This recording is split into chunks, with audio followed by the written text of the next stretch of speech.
اكيد انه مقابله بالرجوع للمقابلات تنظن الشوط الاول كان كارثي. نقدر نقولها بهذا المعنى لانه كانوا اخطاء ليا بدائيه. يمكن ملي تيكونوا اخطاء على المستوى الفردي على المستوى التقني تتكون كتساءل بارفوا على لا كاليتي دو جوا.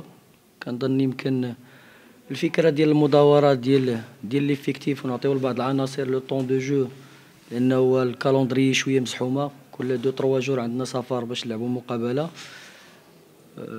كانت كتحطنا قدام هادشي لانه كثرت لي بليسير ولات كتخلينا نخافوا على انه نغامروا باللعابه.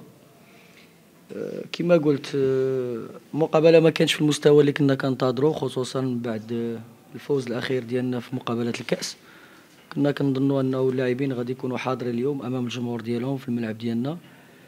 ما تاتاش لنا هذا الشيء اللي خلانا نولوا كنتسرعوا في العديد من المحاولات. حاولنا نرجعوا ما امكن في المقابله، ضغطنا، درنا دي شونجمون ديالنا، واخا حاولنا نلعبوا اللاعبين اللي كنا من المفروض نريحوهم، ولكن جوردي ما كانش ديالنا الماتش.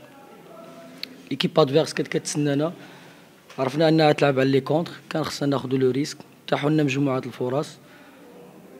سي فري لو فون دو جو ما غنهضرش عليه بزاف وما كنتش كنهضر عليه قبل، لانه ماشي هو لوبجيكتيف ديالي قد ما هو انا نحقق نتائج ايجابيه، لانه كما قلت كاين بزاف ديال الامور ما يمكن ليش نتطرق لها حاليا.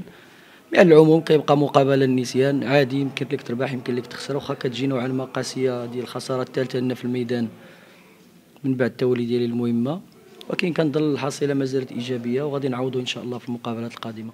ولينا الفرقه اللي تلعبوا معاك كتهضر على التحكيم، هذا حقهم انهم يتشكاو، ملي كنلاحظوا انه جوست ابخي كنظلموا حنا. ما عرفتش واش خصنا حتى حنا نبقاو نغوتوا بزاف على التحكيم باش ناخذوا حقنا.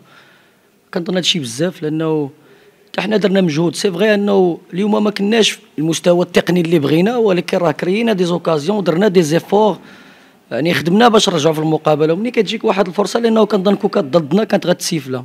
يمكن هذا الشيء بيزار، ولكن ما علينا الا نتقبلوا هذه القرارات بكل روح رياضيه، ما علينا الا نخدموا ونردوا الغلط فينا. كما قلت في الاول سي فري ما درناش مقابله مزيانه، ولكن راه ضغطنا، راه 90 دقيقه وحنا لاعبين في لاطاك. الفريق الخصم راه كان كيمشي غير في المرتدات، عطيناه كادو في الاول اصاري في الكره هي هذه كيكونوا اخطاء، ما غنلوموش لاعب حيتاش دار خطا، حتى حنا تنديروا اخطاء ما يمكنليش نحملوا مسؤوليه اكثر من قياسها. سي فغي 3 بوان ضيعناه في الملعب، ولكن هذا ما تيعنيش انه ما تاخذش حقك ملي كيكون عندك. كنظن واقيلا ضربه جزاء كان فيها شي حاجه لصالحنا، كان بامكانه يرجع ويتاكد ولكن ما تاكدش. هذا الشيء كيضر في الخاطر، ولكن ما علينا الا نتقبلوا هذه المسائل لانه داخله في اطار اللعبه، ولكن راه بركه ما نظلموا، خصنا نبقاو ساكتين.